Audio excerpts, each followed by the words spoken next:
എടാ അവക്കൊരു ഒരു ഒരു കളിപ്പാട്ടം 24 മണിക്കൂറും അവളുടെ താളത്തിന് തുള്ളുന്ന ഒരു കളിപ്പാട്ടം. സ്നേഹിക്കാൻ തോന്നുമ്പോൾ അവൾ അതിനെ കെട്ടിപ്പിടിച്ച് ഉമ്മവയ്ക്കും. സങ്കടം വരുമ്പോൾ അതിനെ കെട്ടിപ്പിടിച്ച് കരയും. ദേഷ്യം വരുമ്പോൾ ഒറ്റത്തൊഴിക്ക് അതിനെ എടുത്തൊരു മൂലയ്ക്കാക്കും. വിഡ്ഢിവേഷമാണെന്ന് അറിഞ്ഞിട്ട് ഞാൻ ഇതിനൊക്കെ നിന്ന് കൊടുത്ത അവളൊരു പാവത്താനായതുകൊണ്ടാണ്.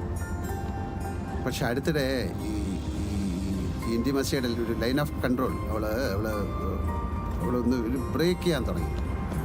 പിന്നെന്താ പറയുക, ഒരു ഉപഗ്രഹം പോലെ എപ്പോഴും ഇവളുടെ ചുറ്റും ഇങ്ങനെ ചുറ്റിക്കറങ്ങിക്കൊണ്ടേയിരിക്കണം. അത്രേ ഉള്ളൂ. ഇതാ ഞാൻ പറഞ്ഞ സൈക്കോളജിക്കൽ പ്രോബ്ലം.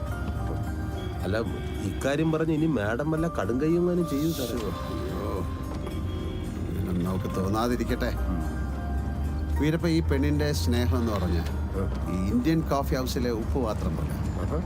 ഒന്നുകിൽ എത്ര കുടഞ്ഞാലും ഒരു തരി പോലും വീഴത്തില്ല. അല്ലെങ്കിൽ അടപ്പ് തുറന്ന് മൊത്തമായിട്ട് എല്ലാം കൂടെ തെറിച്ചു വീഴും.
Outgoing facility is temporarily disconnected.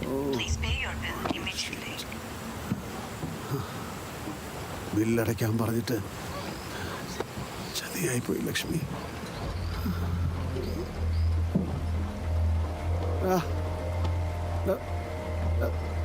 വരൂ, ഫോണെവിടെ? ആക്സിലേറ്ററിന്റെ അടുത്ത് കിടക്കുന്നു സാറേ. ആക്സിലേറ്ററിന്റെ അടുത്ത് കിടക്കുന്നു.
ബില്ലടച്ചില്ലെന്ന് പറഞ്ഞ് ഇങ്ങനെ പണി തരില്ലേ ചേട്ടന്മാരെ, പ്ലീസ്.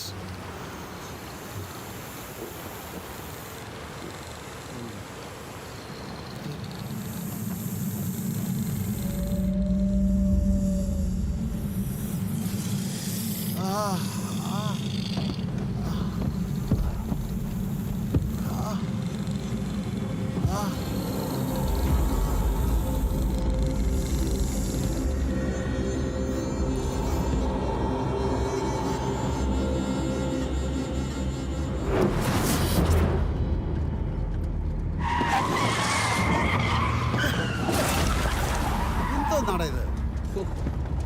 ഒരു പാമ്പ്. പാമ്പ് എവിടെ? ദേ ബാക്കിൽ.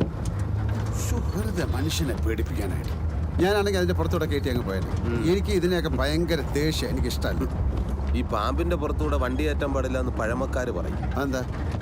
എന്നാൽ അത് ഈ വീലയിൽ ചുറ്റും ആദ്യം, എന്നിട്ട് ഉള്ള ഇടം വഴി ഇങ്ങനെ കയറി ഇഴഞ്ഞു വന്നിട്ട് ദേ ഇങ്ങനെ ഇരിക്കും. ചുമ്മാ വിടൂ. എന്താ ഇത്? എന്താ ഇപ്പൊ ഈ ശബ്ദം? നീയല്ലേ പറഞ്ഞ ആ സാധനത്തിന്റെ മേലെ കൂടെ കയറ്റിയില്ലെന്ന്?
മനസ്സിലായി.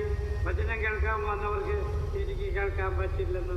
അതുകൊണ്ട് ദൈവം ഒരല്പം കറണ്ട് കൊടുത്തേച്ചിരിക്കുകയാണ് ഇപ്പോൾ. ഇതൊരു പാവപ്പെട്ട ഇടവകയാണെന്ന് എനിക്കറിയാം. എങ്കിലും ഞാൻ ചോദിച്ചപ്പോൾ വികാരിയച്ഛൻ പറഞ്ഞു ഇവിടെയുള്ള പലരുടെയും മക്കൾ വിദേശത്തുണ്ടെന്ന്. അങ്ങനെയുള്ള 10 പേർ ചേർന്ന് ഒരു ചെറിയ തുക ഇട്ടാൽ പോലും ഒരു കൊച്ചു ജനറേറ്റർ വാങ്ങിക്കാവുന്നതേ ഉള്ളൂ. അതുകൊണ്ട് എനിക്ക് എല്ലാ ഗുണം നിങ്ങൾക്ക് തന്നെയാണ്. മനുഷ്യർ തമ്മിലുള്ള ബന്ധം ഇന്ന് ഫോണിലൂടെയുള്ള ചാറ്റിങ്ങിൽ ഒതുങ്ങുകയാണ്. ചാറ്റിങ് അവസാനം ചീറ്റിങ്ങിലായിരിക്കും അവസാനിക്കുന്നത്. എന്നാലും പഠിക്കുകയല്ല. ഇന്ന് മനുഷ്യർ ഒരു മൊബൈലിൽ തോണ്ടിയും ചൊറിഞ്ഞിരിക്കുക. പണ്ട് കുരങ്ങൻ ചെയ്തതുപോലെ. ഇന്നത്തെ പിള്ളേരുടെ കളിച്ചാൽ പ്രവർത്തിക്കുന്നില്ല. അവർ ശരീരം അല്ലെങ്കിൽ ജോലി ചെയ്യുന്നില്ല. അങ്ങനെ ആദിമ മനുഷ്യനായ കുരങ്ങനിലേക്ക് മടങ്ങിക്കൊണ്ടിരിക്കുകയാണ് ഈ തലമുറ. ഫോണൊന്ന് കാണാതായാൽ, നെറ്റൊന്ന് കട്ടായാൽ അവൻ ഊണില്ല, ഉറക്കമില്ല, ആകെ പരവേശമാണ്. ഫോണാണ് അവനെല്ലാം. നിങ്ങൾ 10 ദിവസം ഫോൺ ഓഫ് ചെയ്ത് അതിൽ ചുണ്ണാമ്പ് തേക്കുന്ന പരിപാടി ഒന്ന് നിർത്തിക്കേ. എന്നിട്ട് പറമ്പിൽ ഇറങ്ങി നടക്കുകയും നാട്ടുകാരോട് വർത്തമാനം പറയുകയും മഴയും വെയിലും കൊള്ളുകയും സൂര്യോദയം അസ്തമയവും ഒന്ന് കാണുകയും ഒക്കെ ചെയ്ത് ബുദ്ധി തെളിയും, അസുഖങ്ങൾ മാറും. അല്ല 10-15 വർഷം കഴിഞ്ഞ് ഇതുവഴി വരുമ്പോൾ ഇവിടുത്തെ തലമുറ ഒരു മരത്തിൽ നിന്ന് വേറെ ഒരു മരത്തിലേക്ക് ചാടി നടക്കുന്നത് ഞാൻ തന്നെ കാണേണ്ടി വരും. മുൻപൊക്കെ പെണ്ണുങ്ങൾ എങ്ങനെയാണെന്ന് വെച്ചാൽ രാവിലെ എണീറ്റ് മുറ്റ വഴിക്കും, എന്നിട്ടൊരു കട്ടൻ കാപ്പി പിടിച്ചിട്ട് പള്ളിയിലോട്ട് ഒറ്റ നടത്തണം. അപ്പോൾ നാട്ടുകാരെ കണം കുറ്റുപസുകാരം പറയാം. അതുകൊണ്ട് എന്താ ഗുണം? അങ്ങോട്ടും ഇങ്ങോട്ടും എല്ലാവർക്കും അറിയാം. ഇപ്പോഴും കാറ് കൊടുത്ത് ഒറ്റ പോക്കാം. അത് പോകുന്നത് എങ്ങോട്ടാ? അനുഗ്രഹം ഡെപ്പിയിലിട്ട് അടിച്ചു തരുന്ന പള്ളിയിലേക്ക്. അല്ല, എനിക്കറിയാൻ മേലാഞ്ഞിട്ട് ചോദിക്കുക, നിങ്ങൾക്കൊന്നും ബുദ്ധിയും ബോധവും ഇല്ലേ? ഇനി ഒരു ചെറിയ ബ്രേക്കാണ്. പള്ളിമേടയോട് ചേർന്ന് ചൂട് കട്ടൻ കാപ്പിയും പണ്ണും റെഡിയാക്കി വെച്ചിട്ടുണ്ട്. അത് കഴിച്ചിട്ട് നമുക്ക് വീണ്ടും അല്പസമയം കൂടി വചനം കേൾക്കാം.